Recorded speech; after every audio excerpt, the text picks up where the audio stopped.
What's up everybody? Welcome back or to the channel. Today we're going to do something simple and easy. It's more of a maintenance update on my 2008 Corvette C6. We're going to be changing the oil. Now again, I bought this car used, so this will be the first time that I am actually changing the oil in this car. I do not know the condition of the oil yet because again, I just bought it maybe less than a month ago. But on the dash, it does say that my oil percentage is getting pretty low. It was around 8 to 10%. So I'm assuming that means it's ready to be changed. So I'm gonna go ahead and change it today. So I did back it out, turned it on just to get that oil heated up and get it moving a little bit. And then we'll pull it back in the garage, pop the hood, we'll check the dipstick, we'll jack it up, we'll get the oil changed and we'll be done. So without further ado, let's jump in and get this taken care of. Okay, so we got it pulled back in the garage. We got the hood popped. So what we're gonna go ahead and do is check our dipstick over here just to get a good idea of where the oil level is at this time. Now, before we jump into that, I don't know if you guys have ever seen anybody do this. In a lot of the Corvettes, you can actually get a wing emblem and mount it on there, which gives you this really, really sharp look. So if you wanna see what that looks like, stay tuned because I have one over here in the box and I'll be putting that in here very soon. So stay tuned to the channel if you wanna see that get done. But let's jump into this. So again, I've already pulled the car in. I've already put the parking brake on. I will have to block the back wheel. And then we do have my blackjack 3.5 ton low profile jack here that we're gonna hopefully slide under the bottom. We're gonna go ahead and check our oil. So let's just go ahead and do that now. Okay.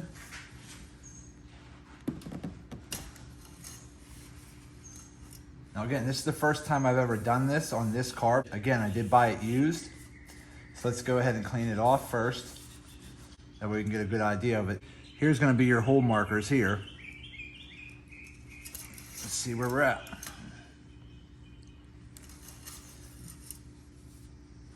So we're a little low, pretty much just shy of the second hole. So obviously this third hole up here is gonna be max, full. So we're a little bit low. So it is definitely time for an oil change and for additional oil. So let's go ahead and get that cleaned off. And put that back in for now. Okay. Then what we want to do is jack up the car. Now this can be tricky depending on your car. And what I mean by that is if you have your car lowered, or if you have the side skirts on and the front chin lip, then you end up needing a low profile jack, like I have over here. Or you might actually have to build a ramp. Most commonly people just build wood ramps. They build like a tier, okay? You could then shove that on your front wheel, drive up a couple of the tiers to get the front of the car up maybe 2 to 3 inches. Then that should give you enough room to slide a jack underneath to get underneath your main frame here in the middle and get the front end of the car jacked up.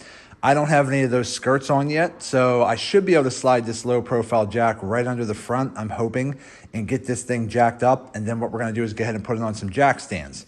So let me go ahead and start working on that and we'll be right back here in a minute. Okay. So I went and looked underneath the front and obviously I still have the same problem here, even without any of the additional body skirts, is getting a jack under the front. So that's obviously gonna be the biggest problem when you have a Corvette, is even being able to fit a jack under the front. So it seems like one of these days I am gonna have to build one of those wood ramps where you tier it up. I'd probably say a 2x10 would be better.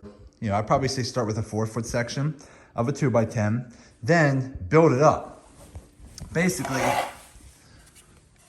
just to give you a rough illustration, assume this was a 4-foot 2x10. Then get a 3-foot 2x10 like that. Then a 2-foot 2x10, and then maybe a 1-foot 2x10, so that you're basically creating a tier that goes up, okay? And then you can always miter the edges here. I'd say maybe like a 45-degree angle. That way you can actually drive up. And then once you hit to the top, you're gonna be a good 6 inches or so off the ground. So if you did drive up that tier, that's gonna allow you to get your vehicle up a little higher so that you can easily fit some jacks underneath. Okay, so being that this is my first Corvette, I wasn't exactly prepared for this. So we have to improvise. So what I ended up doing is taking a smaller jack stand like this, getting it under the side to jack the side high enough to be able to slide my low profile jack underneath the car with a wood block right under the main middle point of the frame to get this thing jacked up. I'm gonna try to go a little bit higher to see if I can fit these jack stands underneath, but these are larger jack stands. So I'm gonna have to probably jack this thing up pretty high to fit those under there.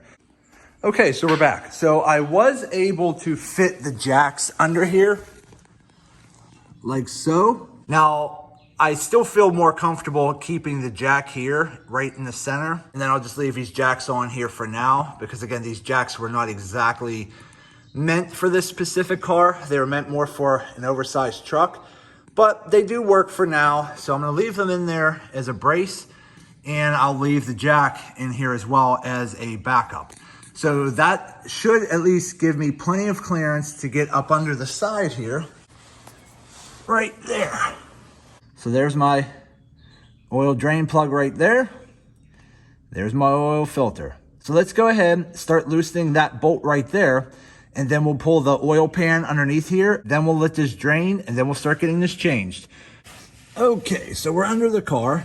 I have my oil pan sitting off to the side, getting ready to catch the oil. Okay, so then what we're gonna do, now what I have is a 13mm wrench right here. It seems to fit real good. I don't know if that's the exact size I need, but the 13mm fits. So I went ahead and just kind of broke the original seal here. Then, while it's just still in there and nothing's leaking out, pull your pan in front of it. Then what I always recommend doing is twist it with your fingers while pushing pressure towards it, keeping that seal, okay? Because again, if you warmed up your car a little bit, this might be a little warm or hot. So just keep twisting it while putting pressure on it. That way it doesn't just make a complete mess. And then it's loose, and we're gonna get ready to pull the plug, and there we go. Okay, so look at that. I barely got any on my hand at all. So it's draining pretty good. And we'll just go ahead and let this drain for a little while longer. Once everything is completely drained, then what I'll do is I'll start taking off this oil filter here. Now, again, I'm not too concerned about saving it or anything like that. So if I can't get it hand tight, and I do have, oh, okay, that is hand tight, so we're good. So that was a little bit looser than I tend to like it, because again, that was like super easy to twist off. But what we're gonna do is let this drain a little bit longer and position our oil pan in the right way. And then what we could do is start to twist this off. Same thing, I like to say, put pressure with your finger. See, it's already dripping.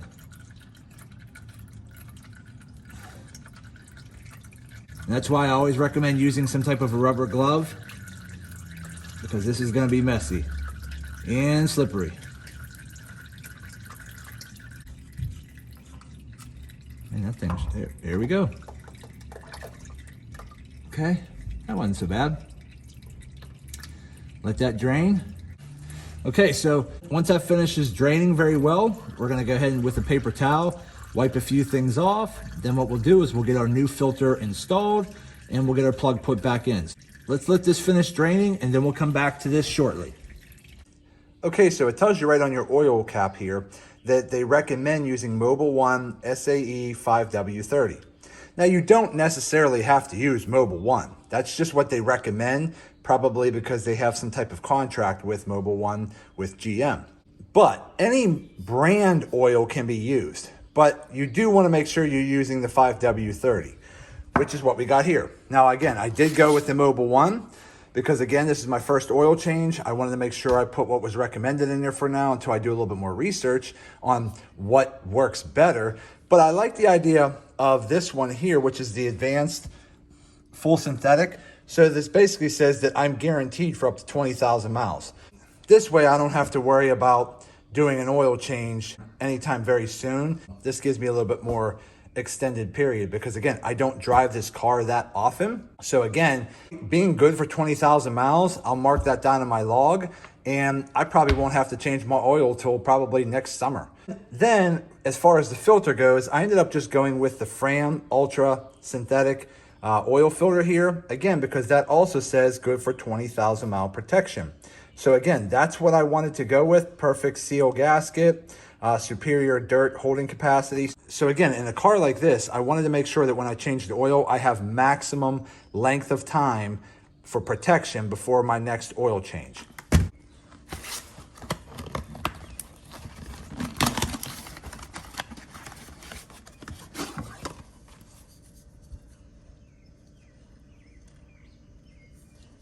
Okay, so this looks really nice. And it's got this nice textured grip here that allows you to kind of grab it with your fingers and get that turned back on real well. Now, they typically recommend 6 quarts of oil. So I got the big 5-quart jug here, and then I got an extra 1-quart jug here, so that should give me my 6. So let's go ahead and get that installed, and let's get this finished up. So that seems to be pretty good and done draining. So what we're doing is I'm gonna take a little bit of this oil right here on my finger, and I'll just wipe it around that seal. Because again, whether you use new oil or old oil, it really doesn't matter. Having a nice wet gasket creates a better seal, okay?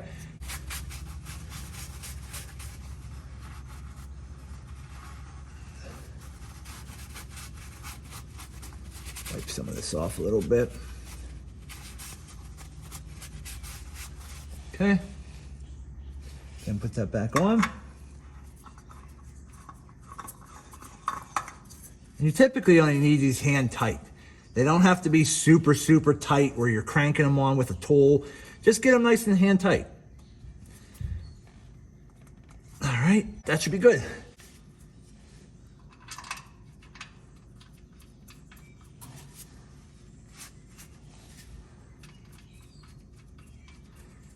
Okay, let's crank it down a little bit.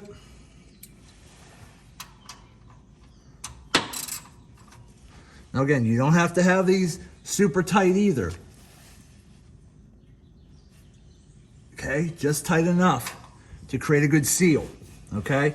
Now there is probably a torque spec you wanna follow. I don't have a torque wrench, so I usually don't even mess around with torque specs just because I just go by feel.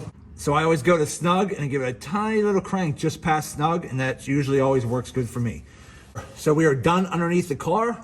I'm gonna go ahead and pull my pan out, get everything cleaned up. Then what we could do is start pulling our oil in. Then what we could do is always start the car, check for oil leaks, but we should be good to go. So let's go ahead and go to the next step. Okay, let's go ahead, start filling it back up with oil.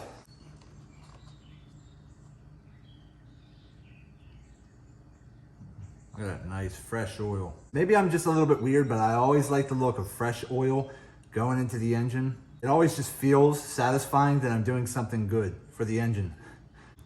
Almost have 5 quarts in here so far.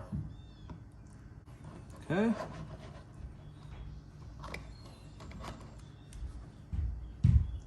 Okay, so there's the 5 quarts there. Now this is not necessarily recommended, it's just something I like to do. I always leave 1 quart out. Okay, so I leave 1 quart out. I have my last final quart right here. So we're gonna go ahead, start the engine, let it cycle, shut it off, and then we'll put our last quart in.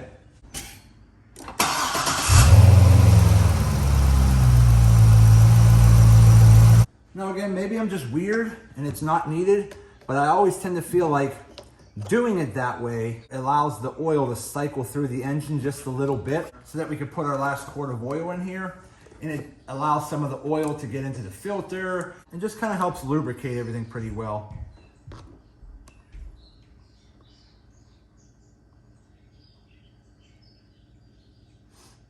And then once we get this last quart in, we'll button everything up, we'll start it back up, we'll let it run for a couple minutes, and then we'll come back in and check our dipstick again. That's done there.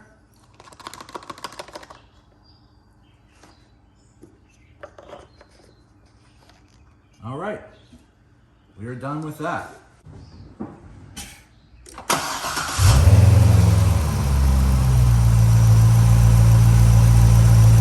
Okay, so we went ahead and let the car warm up for a little bit. Let's pull our dipstick, wipe it off. Get it nice and clean.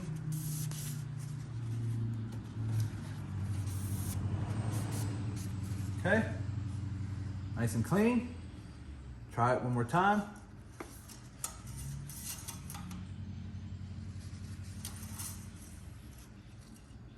There we go. That's what we want.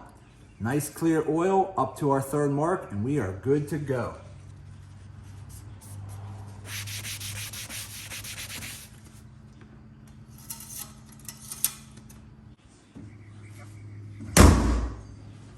Okay guys, so that is it. That's how simple it is. I had a little bit of a snag getting the car jacked up, but by the next time I'm due for an oil change, I will build some ramps to make it a little bit easier. But as I just showed you, you can still jack it up without ramps. You just have to maybe use 2 jacks or be a little bit creative in how to get it up. But we got it done. The oil was changed. We're good to go. And last but not least, when it comes to properly disposing of your old oil, just make sure you do it in a proper fashion. What I tend to do is I collect a lot of my oil for all of my vehicles into a couple 5-gallon buckets. They have the screw-on lids. I'll collect 2 or 3 of those at a time. Once all oil changes have been done in all my vehicles and I have all the buckets filled with lids on them, I'll take them down to my local garage, and then he'll dispose of them at his garage. So that's typically what I do, which is very simple and easy. So again, you could buy these buckets at any pretty much hardware store, or Lowe's or Home Depot. They're only $2 or $3. Again, you can get them with a screw-on lid. Super easy, super simple. So that's it for today's video. Do me a favor, hit that thumbs up button, like this video. If you have any questions, leave them in the comment section and I'll get back to you as soon as possible. And also, subscribe to the channel because it definitely helps me out and I greatly appreciate it. So that's it. I just wanted to say thank you to each and every one of you. Thank you. I truly appreciate you all. And as always, see you in the next video.